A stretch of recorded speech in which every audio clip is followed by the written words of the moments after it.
जय श्री राम। आप सभी का फिर से बहुत बहुत स्वागत है। तो आइए आगे की कथा सुनते हैं। तो श्री रामचंद्र जी ने मनुष्य की देह क्यों धारण करी, उसका क्या कारण था। हे मुनि सुनो। प्रभु की प्रत्येक अवतार की कथा का कवियों ने अनेक प्रकार से वर्णन किया है। इसमें एक कथा इस प्रकार है। एक बार नारद जी ने भगवान श्री हरि को श्राप दे दिया, अतः एक कल्प में उन्हें अवतार लेना पड़ा। नारद जी द्वारा श्री हरि को शाप देने की बात सुनकर माता पार्वती बड़ी हैरान हुई और बोली, नारद जी तो विष्णु भगवान जी के परम भक्त हैं और परम ज्ञानी हैं। तो नारद मुनि ने भगवान को कैसे श्राप दे दिया, क्यों श्राप दे दिया, भगवान ने उनका क्या अपराध किया था। हे शंकर जी, मुझे यह कथा सुनाइए। नारद मुनि के मन में मोह होना बड़े आश्चर्य की बात है। तब महादेव जी हंस पड़े और बोले, हे पार्वती, न तो कोई ज्ञानी है और न ही कोई मूर्ख है। श्री रामचंद्र जी जब जिस पर जैसा करते हैं तब वह वैसा ही हो जाता है। तो आगे याज्ञवल्क्य जी कहते हैं, हे भारद्वाज, श्री रामचंद्र जी के गुणों की कथा कहता हूँ, तुम आदर पूर्वक सुनो। हिमालय पर्वत में एक बड़ी पवित्र गुफा थी, जिसके समीप ही गंगा जी बहती थी। वह सुंदर आश्रम नारद जी को बहुत ही अच्छा लगता था। पर्वत, नदी और सुंदर वन के विभागों को देखकर नारद जी की भगवान के चरणों में प्रीति हो गई। भगवान का स्मरण करते ही नारद मुनि ने पर्वत, नदी और वन के सुंदर भागों को देखकर नारद जी की भगवान के चरणों में प्रीति हो गई। भगवान का स्मरण करते ही नारद मुनि के शाप की, जो उन्हें दक्ष प्रजापति ने दिया था और जिसके कारण वे एक स्थान पर नहीं ठहरते थे। दक्ष प्रजापति ने नारद मुनि को श्राप दिया था, इसी कारण वे एक स्थान पर नहीं ठहर सकते थे। तो उनकी गति रुक गई और मन के निर्मल होते ही उनकी समाधि लग गई। नारद मुनि की यह स्थिति देखकर देवराज इंद्र डर गया। उसने कामदेव को बुलाकर उसका आदर सत्कार किया और कहा कि मेरे हित के लिए तुम अपने सहायकों सहित नारद की समाधि भंग करने जाओ। यह सुनकर कामदेव मन में प्रसन्न होकर चला गया। इंद्र के मन में यह डर पैदा हो गया कि वे देवर्षि नारद मेरी अमरावती का राज्य चाहते हैं। कामी और लोभी कुटिल कौवे की भांति सबसे डरते हैं। जो कामी और लोभी लोग होते हैं वे कुटिल कौवे की भांति सभी से डरते हैं। जैसे कोई मूर्ख कुत्ता सिंह को देखकर सूखी हड्डी लेकर भागे और यह समझे कि कहीं सिंह उसकी हड्डी ना छीन ले, वैसे ही इंद्र को नारद जी द्वारा उनका राज्य छीन जाने का बड़ा भय था।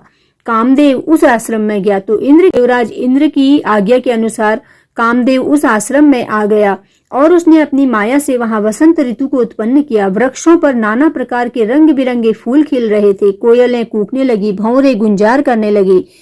कामाग्नि को भड़काने वाली शीतल मंद सुगंधित हवा चलने लगी।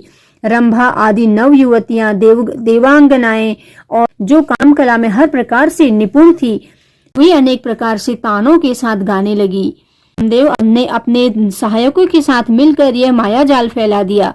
भगवान जिसके रक्षक हो तो इस माया जाल से क्या भय। तो क्योंकि नारद जी के रक्षक तो स्वयं भगवान हैं, इसलिए उन्हें इस माया जाल से कोई भय नहीं है। तब कामदेव ने अपने सहायकों सहित डरकर हार मानकर आर्तवचन कहते हुए मुनि के चरणों को पकड़ लिया। जब कामदेव ने बहुत कोशिश करी और नारद मुनि को नहीं डगा सके तो उन्होंने लास्ट में हार मानकर उनके चरणों को पकड़ लिया। नारद जी के मन में तनिक भी क्रोध नहीं आया। उन्होंने प्रिय वचन कहकर कामदेव का समाधान किया और नारद जी के चरणों में सिर नवाकर उनकी आज्ञा से कामदेव अपने सहायकों सहित वहां से वापस लौट गया। देवराज इंद्र की सभा में जाकर उसने मुनि की सुशीलता और अपनी करतूत कह दी, सभी को बता दी, जिसे सुनकर सबके मन में आश्चर्य हुआ और उन्होंने मुनि की प्रशंसा करके श्री हरि को शीश नवाया। इसके बाद नारद जी शिव जी के पास गए। उनके मन में अहंकार हो गया कि उन्होंने कामदेव को जीत लिया है।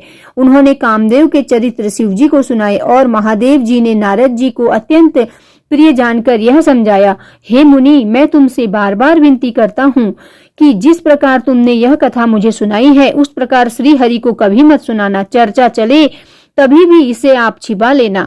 यद्यपि भगवान शिव जी ने यह बात उनके हित के लिए ही कही थी, लेकिन नारद जी को यह शिक्षा बिल्कुल भी अच्छी नहीं लगी। वह तो अपनी इस विजय का डंका त्रिलोक में गुजाना चाहते थे। हे भारद्वाज, अब आगे का हाल सुनो। हाल सुनो। श्री हरि की इच्छा अत्यंत बलवान है, वही होता है जो श्री रामचंद्र जी करना चाहते हैं। ऐसा कोई नहीं है जो इसके विरुद्ध कुछ कर सके। शिवजी के वचन नारद जी के मन को अच्छे नहीं लगे तो वे वहां से ब्रह्मलोक को चले गए। तो शिवजी ने नारद जी को समझाते हुए कहा कि हे नारद, श्री हरि की ही कृपा से तुम कामदेव को जीत सके हो, क्योंकि अगर श्री हरि की कृपा नहीं होती तो तुम कामदेव से नहीं जीत पाते।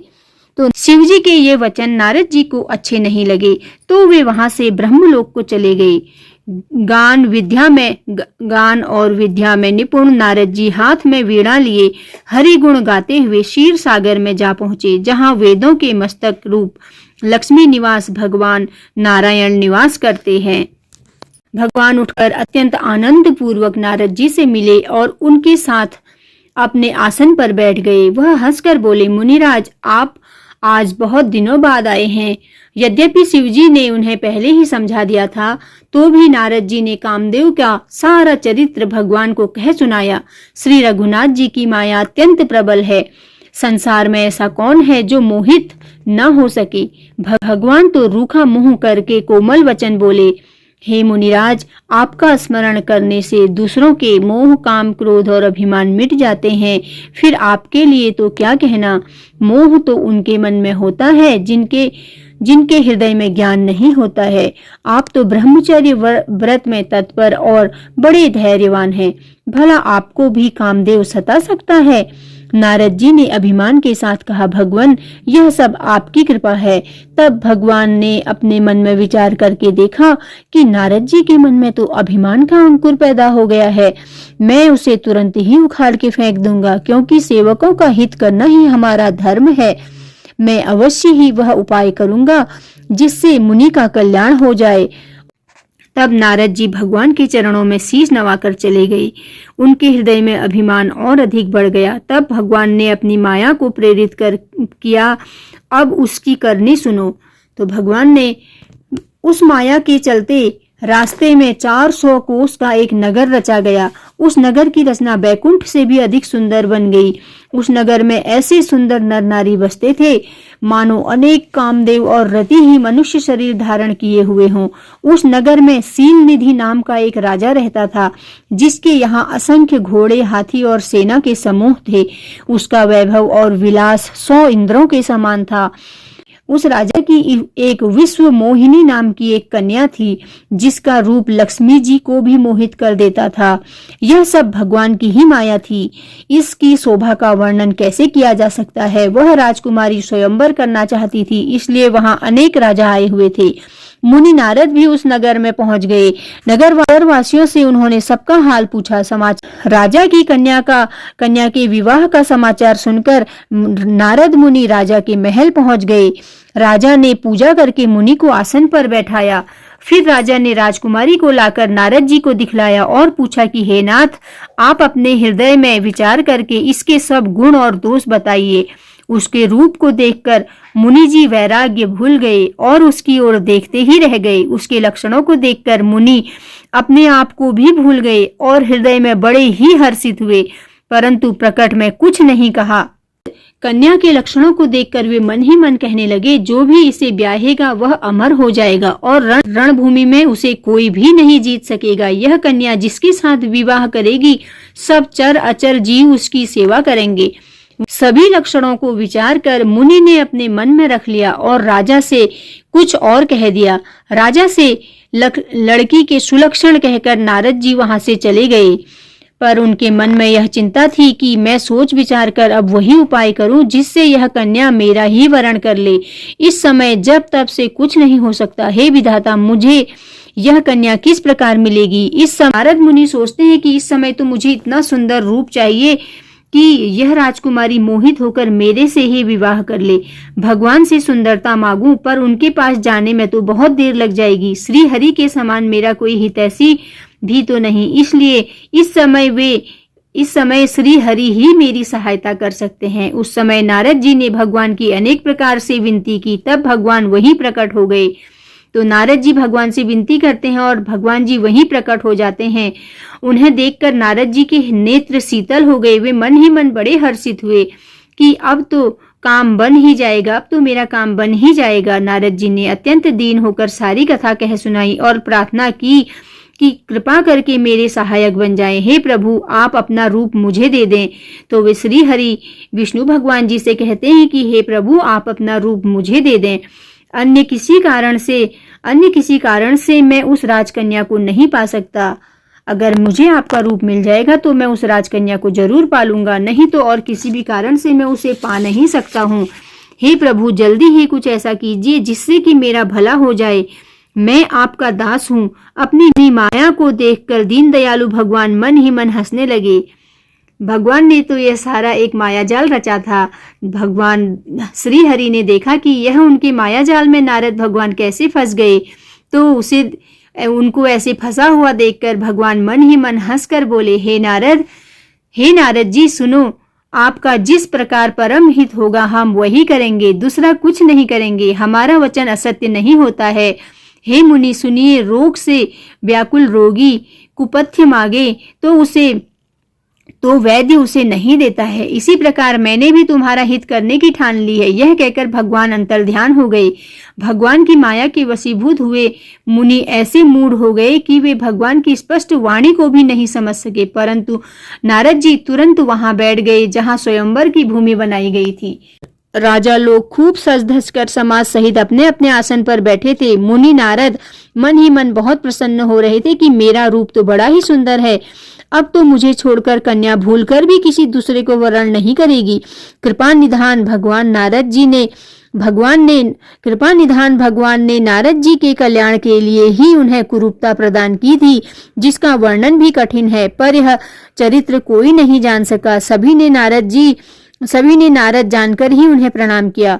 वहां 2 शिवजी के गण भी थे। वे सारा भेद जानते थे और ब्राह्मण का वेश बनाकर सारी लीला देख रहे थे।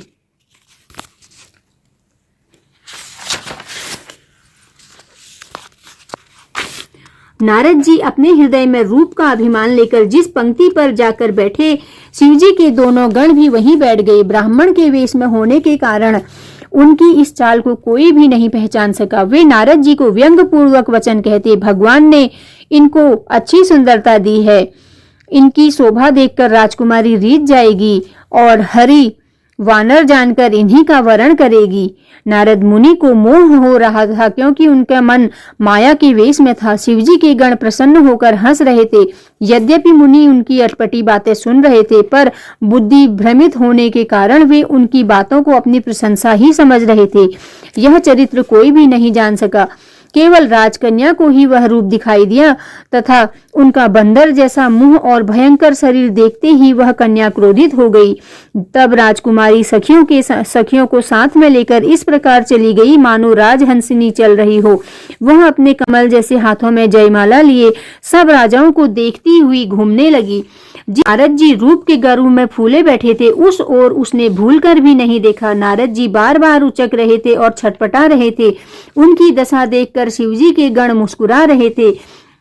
श्री भगवान भी राजा का शरीर धारण करके वहां पहुंचे। राजकुमारी ने हर्षित होकर उनके गले में जयमाला डाल दी। भगवान दुल्हन को साथ लेकर चले गए और सारी राजमंडली निराश हो गई। मोह के कारण मुनि की बुद्धि नष्ट हो गई थी, अतः वे राजकुमारी को गया देखकर अत्यंत विकल हो गए, मानो गांठ से छूटकर मणि गिर गई हो। तब शिवजी के गणों ने मुस्कुराकर कहा, जाकर दर्पण में अपना मुंह तो देखिए। ऐसा कहकर वे दोनों भयभीत होकर वहां से भाग गए। मुनि ने जल में झांककर जब अपना मुंह देखा तो अपना रूप देखकर उनका क्रोध और भी बढ़ गया। उन्होंने शिवजी के उन गणों को अत्यंत कठोर श्राप दिया। तुम दोनों कपटी और पापी राक्षस हो जाओ। तुमने हमारी हंसी उड़ाई, अब उसका फल चखो। अब पुनः किसी मुनि की हंसी ना करना। मुनि ने फिर जल में देखा तो उन्हें अपना असली रूप प्राप्त हो गया, लेकिन तभी भी उन्हें संतोष नहीं हुआ। उनके होंठ फड़क रहे थे और मन में क्रोध भरा हुआ था। तुरंत ही वे भगवान के पास चल दिए। जाते हुए अपने मन में सोचते जाते हैं कि जाकर या तो श्राप दूंगा या तो प्राण दे दूंगा। उन्होंने जगत में मेरी हंसी कराई है। भगवान हरि उन्हें बीच रास्ते में ही मिल गए। साथ में लक्ष्मी जी अर्थात वही राजकुमारी थी। भगवान ने मीठी वाणी में कहा, हे मुनि, व्याकुल की भांति कहाँ चले?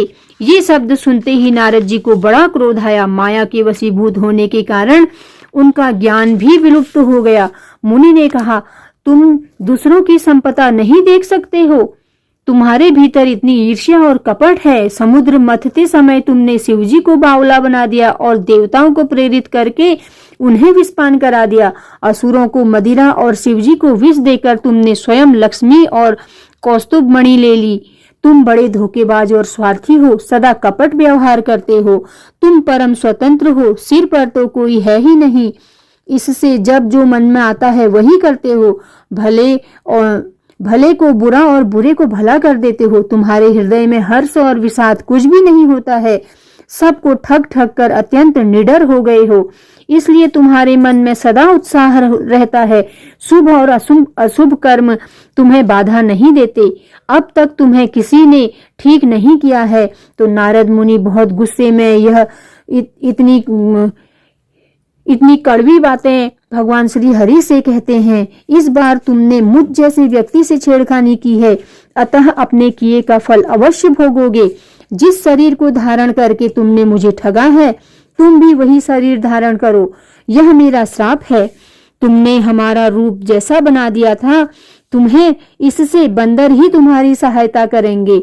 मैं जिस स्त्री को चाहता था, उससे मेरा वियोग कराकर तुमने मेरा अहित किया है। इससे तुम भी स्त्री के वियोग में दुखी रहोगे। तो नारद जी ने उन्हें श्राप दिया कि जैसे तुमने स्त्री से मेरा वियोग कराया, ऐसे ही तुम भी अपनी स्त्री के वियोग में दुख सहोगे। उनके श्राप को सिर पर चढ़ाकर हृदय में हर्षित होते हुए प्रभु ने नारद जी से विनती की और अपनी माया को हटा दिया। तो भगवान ने नारद जी के श्राप को अपने सिर पर ले लिया और फिर अपनी माया को वहां हटा दिया। जब भगवान ने अपनी माया को हटा लिया, तब वहां न लक्ष्मी रह गई न राजकुमारी। तब मुनि ने अत्यंत भयभीत होकर श्री हरि के चरण पकड़ लिए और कहा, हे शरणागत के दुखों को हरने वाले, मेरी रक्षा कीजिए। हे कृपालु, मेरा श्राप मिथ्या हो जाए। जब दीनों पर दया करने वाले भगवान ने कहा कि यह सब मेरी ही इच्छा से हुआ है, मुनि ने कहा, मैंने आपको अनेक खोटे वचन कहे हैं। तो नारद मुनि कहने लगे, हे श्री हरि नारायण, मैंने आपको बहुत खोटे वचन कहे हैं, मेरे पाप कैसे मिटेंगे? भगवान बोले, आप जाकर शंकर जी के सतनाम का जप करो, इससे आपके हृदय को तुरंत शांति प्राप्त होगी। शिव जी के समान मुझे कोई दूसरा प्रिय नहीं है, इस विश्वास को भूलकर भी नहीं छोड़ना। हे मुनि, शिव जी जिस पर कृपा नहीं करते, वह मेरी भक्ति को प्राप्त नहीं कर पाता। हृदय में ऐसा निश्चय करके जाकर पृथ्वी पर विचरो, तब मेरी माया अब तुम्हारे निकट नहीं आएगी। अनेक प्रकार से श्री हरि विष्णु भगवान जी ने नारद मुनि को समझा बुझाकर, उन्होंने बहुत प्रकार से नारद मुनि को समझाया बुझाया और फिर श्री हरि विष्णु भगवान जी अंतर्ध्यान हो गए और नारद श्री रामचंद्र जी के गुणों का गान करते हुए ब्रह्मलोक को चल दिए।